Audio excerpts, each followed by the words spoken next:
최종 확정 선정 기준은 어떻게 됩니까? 우리 시청자분들도 궁금하실 겁니다. 이재용 씨가 과연 받으실 수 있을까?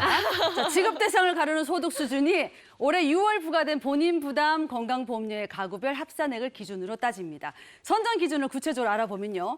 자, 1인 가구 같은 경우에는 직장 가입자, 지역 가입자 상관없이 17만 원 이하면은 지원금을 받을 수 있습니다. 이는 연소득 5,800만 원 이하인 직장 가입자에 해당하는 건보료로 앞서 정부가 발표한 초안, 그러니까 연소득 5천만 원 이하보다 기준선이 좀 올라갔습니다.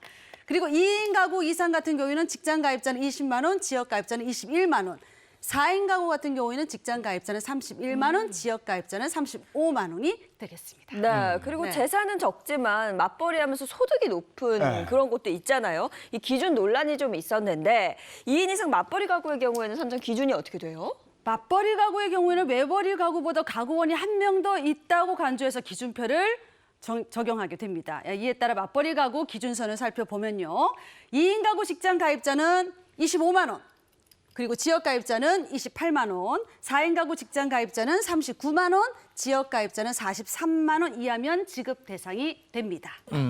지난 7월 정부 발표안하고는 좀 다른 것 같은데요? 그렇죠. 네. 이제 80%보다 좀 더 융통성을 뒀다라고 보면 될 것 같습니다. 1인 가구가 방금 보셨지만 건강보험료 기준으로 17만 원 선이거든요. 이걸 네. 연봉으로 환산하면 5천만 원이 아니라 5,800만 원 정도. 그리고 전체 조사를 해봤더니 우리나라 1인 가구의 90%는 이번에 다 재난지원금을 받을 수 있게. 왜냐하면 1인 가구에는 소득이 있는 분들도 있지만 네. 고령층, 어르신들이 많이 예, 포함이 예, 되어 예. 있거든요. 그래서 그만큼 많이 융통성을 뒀고 맞벌이 가구도 뭐 이런저런 지출 비용이 많다라는 점을 감안해서 앞서 나온 저 건강보험료 기준에서 한 명씩을 더 윗단계를 적용합니다. 네. 그러니까 가구가 3명이면 맞벌이면 4명 되는 가구에 건보료를 적용한다. 이렇게 보시면 되겠습니다. 네. 그리고 지난 7월 그 정부 발표안 보니까요. 건보료 끝자리에 그 몇백 원이 붙었던 걸로 기억하는데 이번에는 10,000원으로 떨어지네요. 그렇죠. 우리 자리에서도 이 시간에서도 했었죠. 그 경계선에 있는 분들은 너무나 억울하잖아요. 300원 차이, 400원 차이로 네.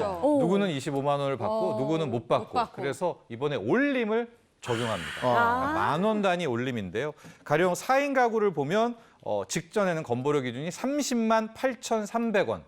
그럼 30만 9천 뭐 이런 분들은 네. 억울하잖아요. 이거를 그렇죠. 올립니다. 그래서 31만 원으로 이제 올리게 되는. 그러니까 경계선 부분들은 위로 10,000원에서 다 커트라인을 했다라고 보면 될 것 같고요. 그렇게 해서 전반적으로 80%에서 이제 88%까지 범위가 넓어지게 된 겁니다. 그럼 논란이 일었던 고액자산가의 경우는 어떻게 되는 거예요? 그 지난 7월 발표 이후에 소득이 없어요. 근데 건보료가 낮아.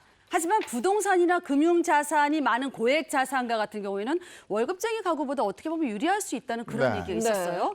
그래서 위의 기준을 다 충족해도 가구원의 지난해 재산세 과세표준 합계액이 9억 원을 초과하거나 그리고 작년 금융소득 합계액이 2천만 원을 넘잖아요. 그러면 고액자산가로 분류돼서 재난지원금을 받을 수가 없습니다. 네. 우리 여기 다 상관없죠? 고액자산가 상관없습니다. 그렇죠? 아, 그래요? 상관없어요? 우리 다 아니잖아. 저는 아니잖아요. 확실히 아닌 것 같아요.